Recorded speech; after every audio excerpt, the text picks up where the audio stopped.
It's something short and sweet. I've been also keeping some of the cold opens pretty short. Yeah, How's that sound? let's do it. Beetlejuice. No, not that one. I will never watch. I will never Keep watch it. Keep it. It's showtime.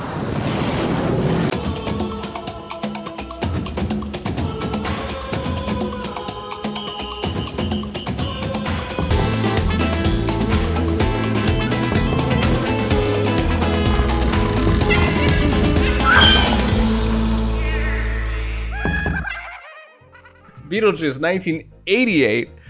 The spirits of a deceased couple are harassed by an unbearable family that has moved into their home and hire a malicious spirit to drive them out, the titular Beetlejuice. Boy, do you know how to pick 'em. Let me ask you something. Is this relationship really solid? Do I have a shot at her at all? Excuse me. Sure. Am I overstepped my bounds? Just tell me. Come on. I like this movie. I had never seen it before. It was definitely... I like seeing older Tim Burton's style. I think this is probably one of the movies where his style works the best and is at its most genuine. I was a big fan of the sets. I thought the character of the couple, like the dead couple and the daughter, were very good. It was interesting seeing a very young Catherine O'Hara and Alec Baldwin.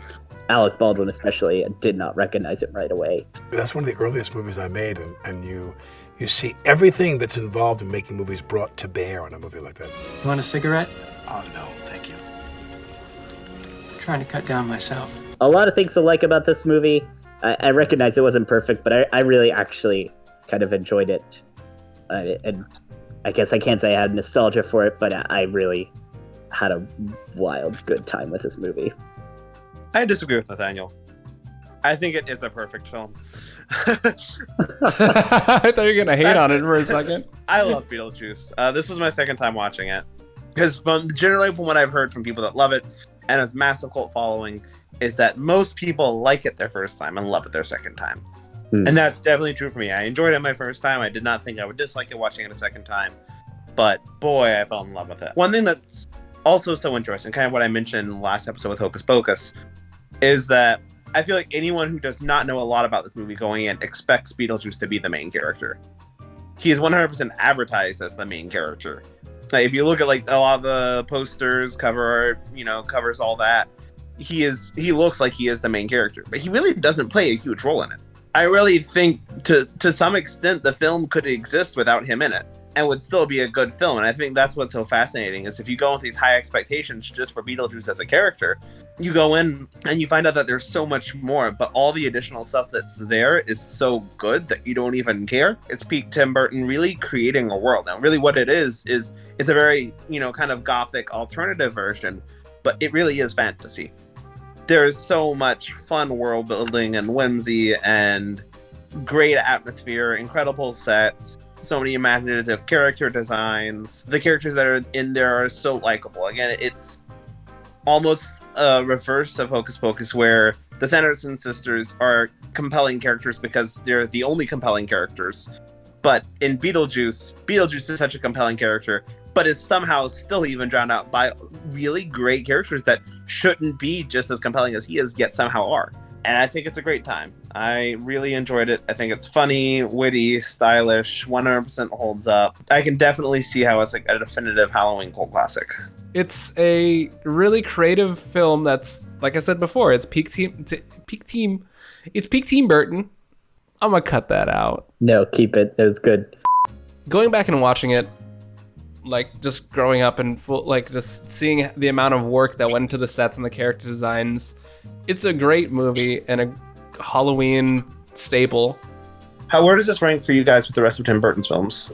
Honestly, most Tim Burton films, even the ones that I kind of enjoy, I still have problems with. This is probably the first Tim Burton film I've really just enjoyed with no real problems. Mm-hmm. I'd have to watch Big Fish again, but Big Fish might rank a little above this one for me. But other than that, this is definitely top 1 or 2.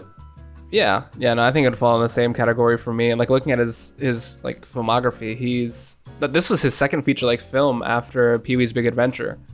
And you could tell that he has like all those creative juices, and he's like just firing on all cylinders, like knowing exactly how he wants something to look. But yeah, no, it's like full Tim Burton creativity. It's definitely like his style, definitely his like tone, definitely like a dark comedy. That's more of the along the lines of what he usually aims to have. And I think even in other good Tim Burton films, I think what puts Beetlejuice up so high for me, I agree with him almost exactly.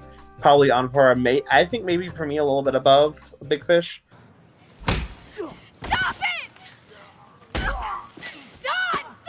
So many Tim Burton films have the issue of oil and water for style and substance, where I think Tim Burton says, okay, well, I want to have this be very stylistic and exaggerated and be pure creative juices flowing without really pairing it well with stories or characters in a natural, realistic way. And I think this is the perfect combination of regularly having fun, kooky, eerie ideas that you integrate into a story while still maintaining the humanity and realistic nature of the characters and making it a compelling film while also infusing it with creativity and style and ultimately making it a fantasy film.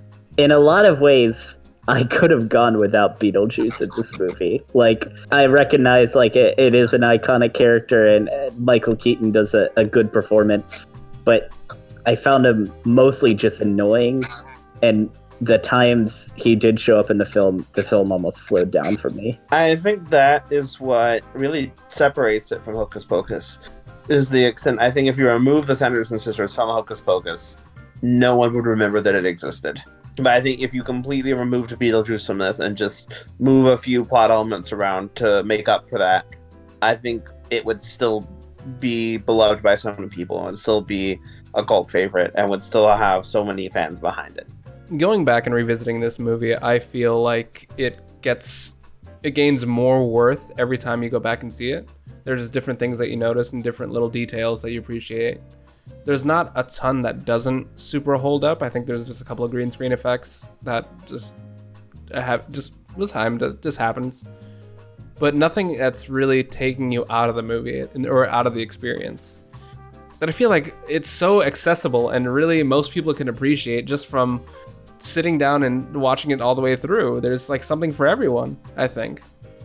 So I definitely would recommend this to anyone who has a chance to see it. I think there's so many compelling aspects of it. I think it gets better and better every time we rewatch it, and it's so interesting having a film that becomes a classic so quickly.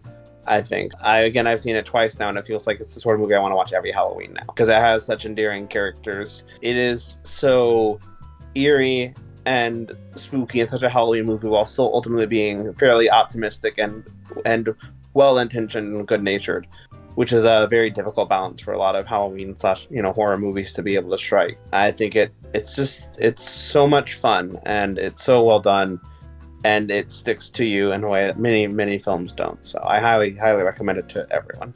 This is a movie, I think, because it always just looked weird from afar. I never had a strong desire to see, and I'm so glad that this project has forced me to watch it, because I loved this movie beginning to end. Almost every element of it is just so interesting and unique and artful, and I'm glad it became a classic, and I'm glad it's loved by so many people, and I'm glad I got a chance to see it. But yeah, there we go, episode 10. We're done with the first third of this little journey that we're going on. I'm glad that I've strung you guys along for it. I'm glad to be here. Yeah. We saw a lot of fun content coming up to look forward to, too. I'm excited. Yeah. There's several movies I'm really excited for. Yeah, what's coming next, Jordan? Next, we got one that I've been waiting a while for. It's Over the Garden Wall. It's something I'm just really excited about it. All right, so that is the end of our show, and please like and subscribe, comment, send this out to your family. We need it. We're thirsty. We're thirsty little guys. So yep. Yeah. Bye. Let's stick with that adjective. That works.